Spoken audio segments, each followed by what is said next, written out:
Hello friends, तो आज हम लोग इस वीडियोज में बात करने वाले हैं पीसीबी के ऊपर। पीसीबी का फुल फॉर्म जो होता है पैक सेल वॉल्यूम, और इसका दूसरा नाम एक होता है हेमाटोक्रिट वॉल्यूम। तो सबसे पहले हम पीसीबी का इंट्रोडक्शन देखेंगे।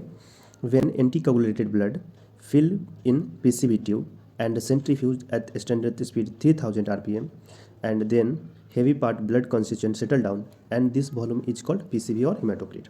यह कह रहा है कि एक ट्यूब लेंगे और उसको ब्लड से क्या करना है, फिल कर देना है पीसीबी ट्यूब को। ठीक है, एंटीकोगुलेटेड जो ब्लड लेंगे हम उसको पीसीबी ट्यूब को फिल कर देंगे पूरा ऊपर तक, क्योंकि 0 से लेकर 10 तक मार्किंग होता है पीसीबी ट्यूब में।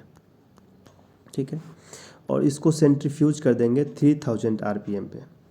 जब हम इसको सेंट्रीफ्यूज करेंगे तो नीचे जो हेवी पार्टिकल्स हमारे ब्लड में है, हेवी कंपोनेंट्स, वो सेटल डाउन हो जाए। तो ये सेटल डाउन जहाँ तक होगा वही हमारा पीसीबी पैक सेल वॉल्यूम होगा। और इसको मेजरमेंट के लिए हमारे पास दो मेथड बनाया गया है, पहला मैक्रो हेमाटोक्रिट मेथड और दूसरा माइक्रो हेमाटोक्रिट मेथड। तो सबसे पहले हम लोग मैक्रो हेमाटोक्रिट मेथड से देखेंगे कि हम कैसे पीसीबी निकालते हैं। तो उसके लिए सबसे पहले 2 ml वेनस ब्लड लेना है ईडीटीए में। ठीक है, उसके बाद इसका जो प्रिंसिपल होता है, when EDTA blood centrifuge then heavy weight substance settle down at the bottom of the tube. Principle क्या कर रहा है कि जब हम ब्लड को सेंट्रीफ्यूज करेंगे तो उसके अंदर जो हेवी पार्टिकल्स होंगे, कंपोनेंट्स होंगे, वो सेटल डाउन हो जाएगा। और उसके लिए कुछ रिक्वायरमेंट होंगे। सबसे पहले Wintrobe's tube, centrifuge machine, Pasteur pipette, watch timer, cotton syringe और टॉर्निकेट।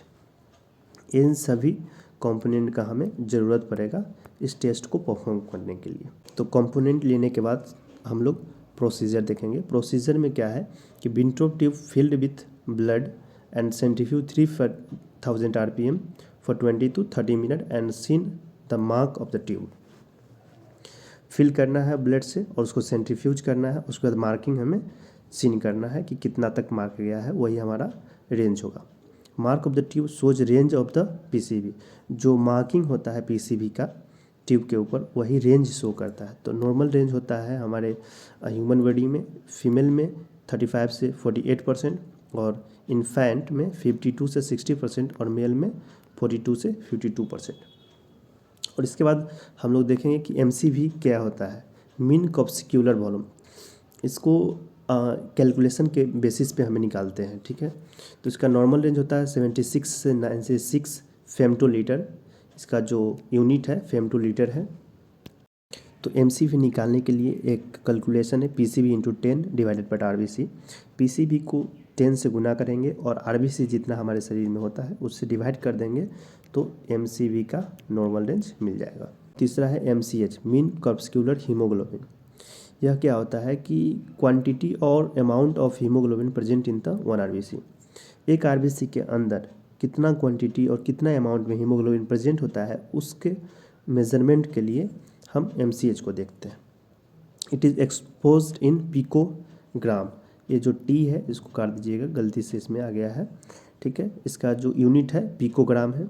नॉर्मल रेंज है 27 से 32 पिकोग्राम और कैलकुलेशन इसका है एचबी यानी कि हीमोग्लोबिन इंटू 10 डिवाइडेड बटा आरबीसी।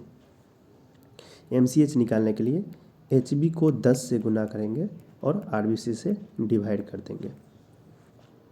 और चौथा है MCH, mean corpuscular haemoglobin concentration.